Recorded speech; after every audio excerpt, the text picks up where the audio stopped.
Ribadiamo il concetto che abbiamo sempre ribadito, che noi vogliamo che siano annullate tutte le sanzioni.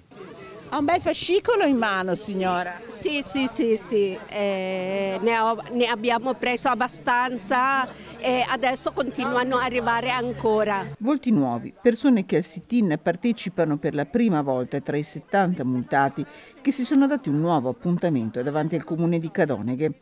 Le multe continuano ad arrivare in questi giorni, i cittadini sono esasperati e guardano quanto accaduto in città vicine come Padova. Informazione ovviamente non ce n'è stata e neanche tempo di prova per come è stato fatto a suo tempo sulla tangenziale di Padova. È stato fatto un tempo di prova, le multe gentili e a un certo punto poi sono diventate effettive. Qui no, è stato oggi, domani, tac.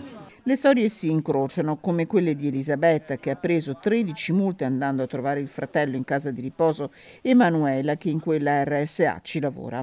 Le ho pagate, però adesso non intendo più pagare quelle che dovrebbero arrivare. Il fatto è che non solo io nella casa di riposo dove lavoro, ma ci sono altri colleghi con 30 multe, con 40 multe, che passano di qua. Chiedono risposte ai multati che intanto hanno invaso con più di 600 ricorsi gli uffici del giudice di pace e del prefetto. Forse la soluzione migliore, almeno per noi, è che venga annullato tutto e che per buona pace dell'amministrazione comunale di Cadoneghe la cosa si chiuda qui nel più breve tempo possibile.